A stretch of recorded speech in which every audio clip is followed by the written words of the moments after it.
Welcome to MSP 1337. I'm your host, Chris Johnson, a show dedicated to cybersecurity challenges, solutions, a journey together, not alone. Welcome, everybody, to another episode of MSP 1337. This week, I'm joined with Matt Lee of Pax8, and welcome, Matt. Oh, man, thanks for having me, brother. It's like we were separated at birth and we just found each other, right? I know, right? I was watching that movie Twins, and I'm like, hey, that's Chris and Matt. All right, get to be DeVito then. Yeah, I really wasn't watching that, but I did see an advertisement for it the other day. They're doing a commercial now. No, it's probably a Jersey Mike's. So this is the first time I've done an episode where I feel like there's a piece of this that feels a little bit like doom and gloom, or if not that extreme, it's definitely paralysis analysis, or us setting expectations, hence the title of the show, setting expectations of what is realistic for a solution provider in their mind if they are to tackle the Trustmark. Now, obviously, I say the Trustmark because that's what I'm passionate about at CompTIA right now. But I've been involved, and that's why you're on the show, as I know you have, whether it's CIS Top 18, whether it's SOC 2, whether it's HIPAA. I'm not going to try and tell you that in this particular conversation that any one framework is going to be easy lift to accomplish when you consider what they're really asking of you. Now, we could definitely go down a rabbit hole and talk about, well, SOC 2 is about the limited scope and you define the scope. And it's like, well, I'm going to tell you right now, they're still asking you for things like policies, right? So if you don't have them, trying to just pull them out of thin air or download the favorite ones off the internet that come up first in your Google search may in fact take longer than even writing one from scratch. I've seen that. And it's less about that concept of really getting started than, I teach a class on CIS controls where MSPs walk in and, backstory on me. I started at a 7-person break fix organization and stayed 11 years through and had ownership in and finally exited from an MSP. So I've sat in each one of these seats. But as MSPs, when you see these giant new mountains to climb, when you're saying we need to figure out security, we need to figure out how to be more secure as ourselves, they typically want that easy answer, right? And I don't mean that negatively. They're just trying to get through the most efficient part of the day to continue serving the people they care about, their customers. So when you think about this, it is less about even how to make the policies and more about they're not used to it. Right. They absolutely think it's just going to be done for them. And they come through my class and go, but Matt, you just exposed to me another 7 months of work. Right. Well, and it's that transformative. Things like IT glue and BizDocs, Staples had the commercial with the easy button. I think to a large degree, solution providers looking for answers and things like IT glue or BizDocs, or I don't even know if that exists anymore. But the idea behind, it's automating some of that documentation collection that we're so terrible at of getting out of our head space and putting it actually onto paper. Before we get into the speeds and feeds of like frameworks themselves, I was thinking about the other day. I have SMB Tech Fest next week, and I am doing a step one. We talk about whether it's a framework or not, that an organization going down this path, it's all about governance and leadership. And inside that somewhere, maybe at the surface, is your culture and that culture shift of a cybersecurity mindset. And I found this online. It was cybersecurity culture, a maturity model. And it was kind of funny because level 1 was the technology has security features. That was the level 1. I don't know any MSP that can't solve for that. They're like, oh yeah, our new EDR XYZ. Yeah. It does these security things, right? So the funny part was when I got to level 4, like I didn't know where this was going. Like as I'm reading through this, because I saw the picture, I'm like, this is a pretty picture, and I read level 1, I'm like, so true. Level 4 was cybersecurity is everybody's job. That's a big. That is a big stretch. We're shifting from technology to people. Yep. And it doesn't happen until level 3 and level 4 where they really are, mastering that piece. And I thought, man, this feeds right into this conversation, because I think, and correct me if I'm wrong here, when you look at a framework, particularly CIS, because I think it does a good job of giving you a linear, logical roadmap, a path of step one or stop one on your journey is asset inventory. And the last one, the furthest one away today, when you start with one, is the penetration test, because it doesn't make sense to do one if you haven't stopped at all the other places along the way. Correct. In your experience, and then this kind of stands us up for why I wanted to talk about the Trustmark and setting expectations. Today, the Trustmark is set up with 3 paths that you probably start with path 1. It's not like you're just like, hey, how do I jump around to the last one? Readiness, self-attestation, and then the fully audited. And I think for today's conversation, it's not about the Trustmark. It's about applying that model to really any framework. And I'd love to hear your thoughts on this, but I think step 1 is, what do I have today? Before I jump into this like paralysis mindset of like, what do you mean I need 47 policies? I have 2. I have an employee handbook and an acceptable use policy. What else do I need? Well, and I think the challenge, to your point, is the readiness to even be ready for that, right? You have to have new concepts you may or may not have ever thought of as an MSP to approach CIS or any framework appropriately when it comes to security. In this, even if you read it and tried to apply it, if you don't know the why, you're also not going to be successful, right? And in this thought of CIA triad, right? If I say that to you, you know exactly what I mean. It's confidentiality, integrity, right? And availability.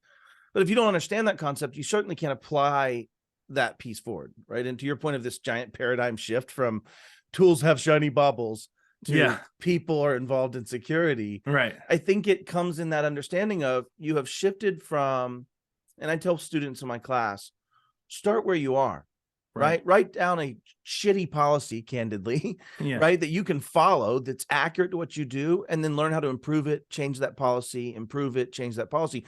That's all humans. Right. That's all iteration. That's all purposeful actions. That's all getting people on board to even do it when you could barely get them to document a password in a stupid IT glue, right? I mean, I'm not trying to be hyperbolous, but that's genuinely the stretch we're talking about here. So let's pause on the triad for a second. That is like, so when I first started going through the different trainings, and, you know, heaven help me if I don't start actually going and getting certified, because I love IT Pro TV. I've watched. Don't go down that rabbit hole, bro. Yeah, I've done. I've got too many letters now. I'm like, I just want a couple like that make me feel good about the time spent. But one of the things that has always stood out to me is the triad, the confidentiality, integrity, and availability. And I often like to say accessibility, because in certain worlds, it's available, but what if I can't get to it and I'm the doctor? Well, that's accessibility, regardless of how available it might be, right? But touché. But what I think is really important here, and this is where I hope it will maybe give some help to those listening, and that is, if when you go to address a safeguard, you can't maintain those 3 things, either you're doing it wrong, or you don't have the resources and infrastructure to properly satisfy what is being asked of you. And that's okay if you can come up with either a compensating control or a legitimate reason why your organization is not physically capable of satisfying this. And I love using that. Oh, go ahead. And this is a great concept, a POAM, right? This is the concept of a plan of action. When can I do it? This is a concept of a plan of action and milestones. If you determine the first statement you made of the infrastructure or the tools don't support it, guess what? You have a plan. You need to figure out what's the tool that needs to do this. What can I change in this tool that needs to do this? Right. And then you put that forward and say, what's my next step and what's a milestone? What do I look at when this is accomplished? And to your point, you have some kind of compensating control, or you have an outlier. You have something you can't meet for now. But that's this concept you have to understand is security should be always changing, and you should have a list of next steps. I know. Blows my mind. Oh my word. Mind blowing right here. Mind blowing. We heard this on MSP 1337. So this kind of gets into what I like to say with the Trustmark. That word is, when someone says Xerox, they also mean at the same time to make a copy, right? Like if I'm going to Xerox something, I'm making a copy. If I Google something, I might use DuckDuckGo or Bing or any number of things, but that word implies doing something, not a object, right? I want people to recognize that the Trustmark, while it does allow you to achieve an organizational cert that says we did this and are continuing to prove this, that this is an action word. Like, it's a never stop doing. So now this is a good segue into setting expectations. So we talked about CIS 18. I'll just tell you, for those that are listening, there's roughly 205 plus real controls or safeguards in the Trustmark that are not unique to CompTIA. They are pulled from legitimate frameworks that already exist. And right now, for those of you listening, I'm getting a heart from Matt right now. Yeah, that doesn't make any sound yet. Maybe I'll make like a bump, bump, bump, bump sound or something in the future. Right. Yeah. I need to add I don't have my board on here. I could add that little like real heartbeat. Like, and then if we hear, we know that somebody flatlined and sure. But but there's largely that I think we actually put in there's 20 some policies that will be required at a minimum. Some of the domains you could satisfy the entire section of anywhere from 6 to 15 safeguards. 20 safeguards, I think, is the largest one. I'm just from memory. But, I think about, to what you said earlier, where do you start? How do you get started? And this was pre this conversation. You and I had the chat about CIS and how you walk through, which was different from me. You're like, I walk them through and say, you do IG1, you do IG2, you do IG3. To some degree, that's like the Trustmark and saying readiness path, self-attestation, fully audit. Sure. Similar in nature. I was doing it different. I was saying, you're a solution provider. Buck up, buddy. Pull your big boy pants up and go, I have to do IG3 because it was written to me as what I would like to believe a mature MSP. I can do asset inventory. I can do active and passive scanning. I can do DHCP logging. This is not novel concepts for most MSPs. However, we often say things like, well, we all work from home, or we're mostly like only in the office like 2 days a week, or like any number of reasons to give an excuse that says, well, I can find a way out of not doing this. You hit the nail on the head. What is your compensating control, if we're going to break it into this like tactical conversation, for DHCP logging when people are at home? And you start to find yourself in SDP as an answer, or you start to find yourself in some type of encapsulation protocol that says, hey, now I can actually say the only thing accessing is this IP that has been given, or this TLS session that's been given, or right. And so you start logging in a different way, or you say, hey, this is how we do this when they're out in the field. But it's about writing. My office is Starbucks. So I scan all of the IPs there. In fact, I have 3 credit cards that are definitely not mine that I use for shopping all the time. I mean, that was what I did yesterday at lunch, but let's not call that out, right? So yeah. Like, I digress. I'm going to use my Starbucks gift card that I just managed to pick up here while I've been sitting in this chair. Interesting. Yeah. So we did kind of skirt this a little bit, but like, what does it mean to set the expectations for a solution provider? You started down that path. I think I interrupted you at least 5 times. When you say, I'm going to just pick one, and we don't need to say the framework. It's like fill in the blank framework. What do you need to do to get started and understand the timeline associated with this? Yeah, sure. I think the first step is making sure people are bought into the concept of what this change means. For their organization or themselves? Both. Throw a dice, right? I think the challenge is this. I meant dart, like you totally got it, but dice sounded fun at the time. Anyways, I digress. So the point is, though, start by getting people bought into this change concept, that we are shifting as an industry, as a company, from shooting from the hip. Why did you put on Sentinel-1 or some other product? Why'd you do this? Well, because it was that new hotness and everybody was talking about it, and it stopped these ransomware baddies. And I got 40% margin per endpoint, and I was only getting 15 on the previous That's one. the real. In fact, all the others didn't matter after that that statement you just made, right? Like, but the point is that instead of shooting from the hip and being non-purposeful, applying any framework says that you are submitting to something that is more accepted as an industry standard than what you could come up with in your basement. And and choosing to allow what we would say largely is an authority, because it wasn't one person or 2. It was a large group over time building something that was meaningful.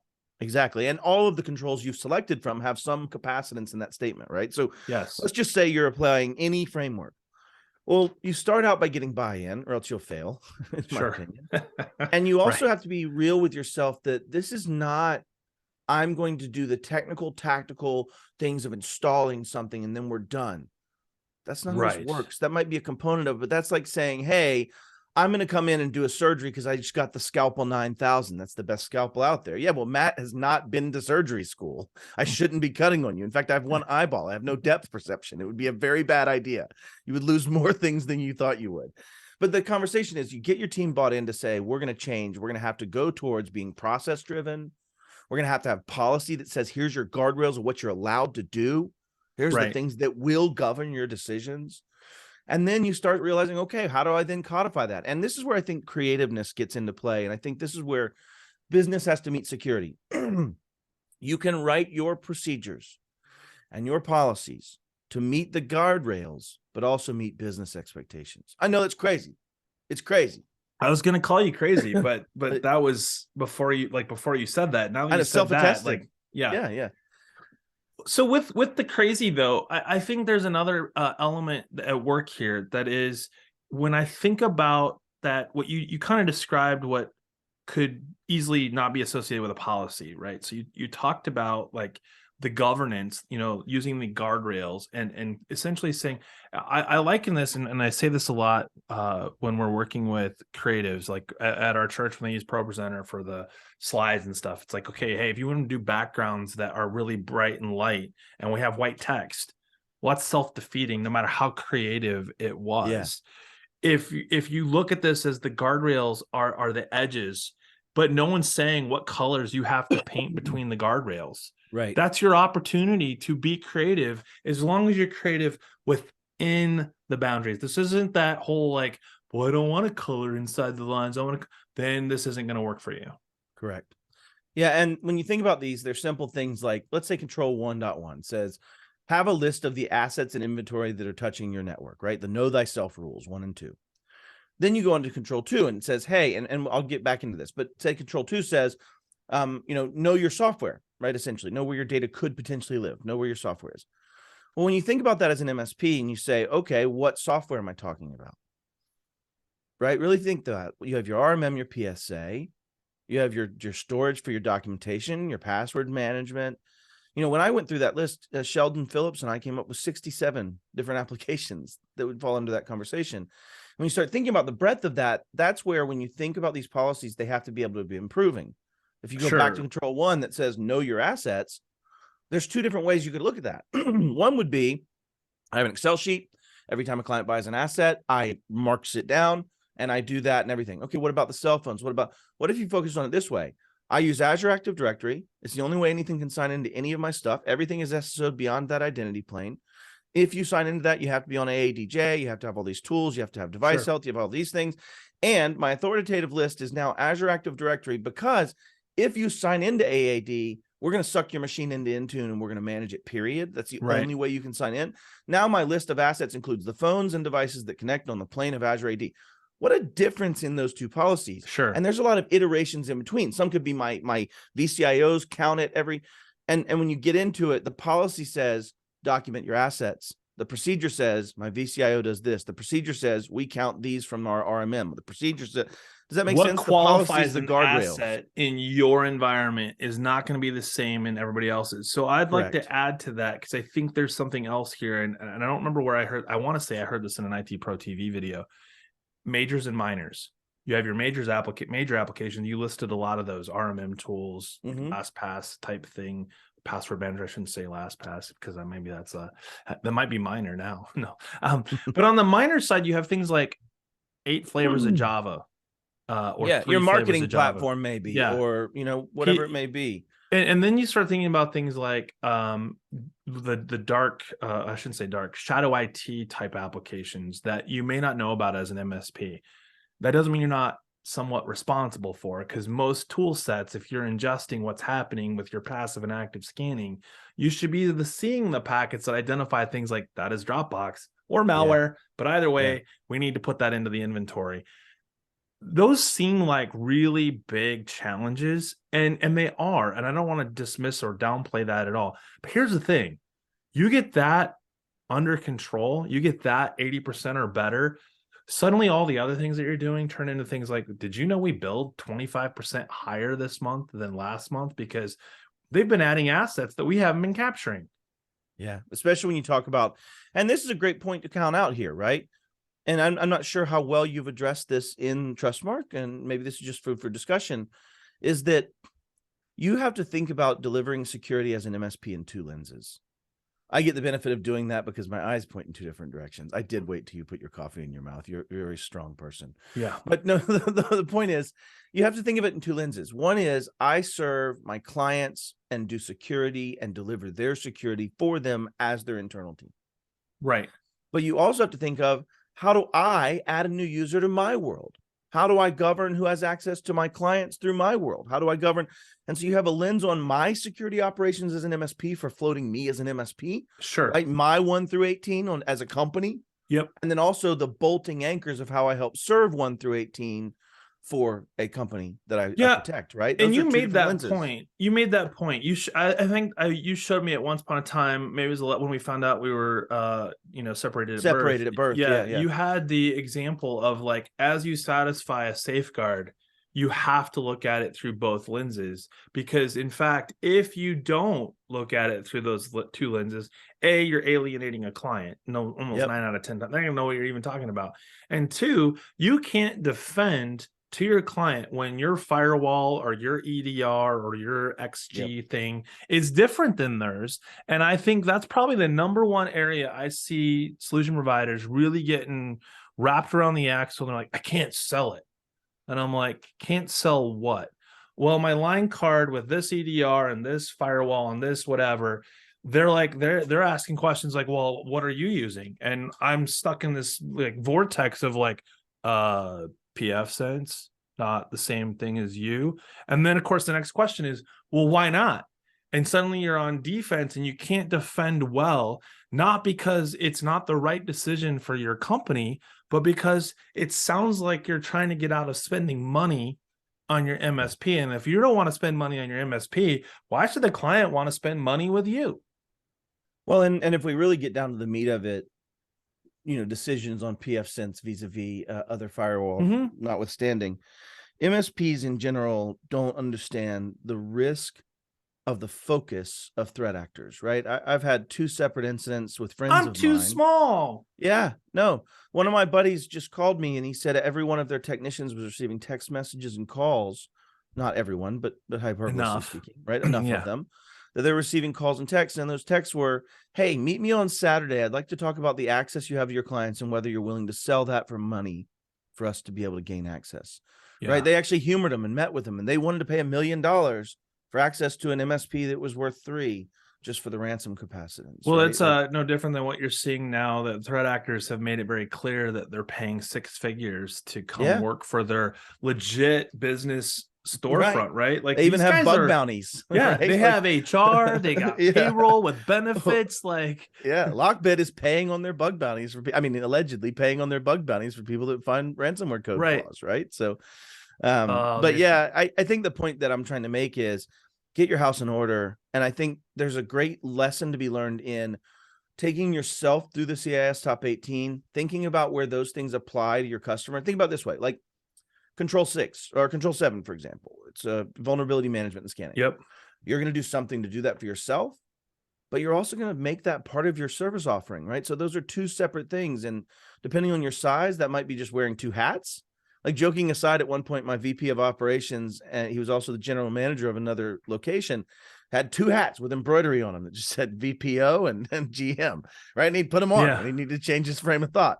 But at some point it might be a team. Like in our when we had 170 employees, we had a 4-person team running just the security of the internal team, the management of assets, the management of resources and permissions, all of those things just for the internal. They never touched the clients. They weren't even close to thinking about the clients. That was a different team. Yeah. But here's the beauty of it. As your clients, as MSPs, start to have more and more stringent controls placed on them, as you see these people reaching SOC 2 or chasing after whatever the next thing that exists for small business, insurance being a key point, you become these bolting anchors to their policy.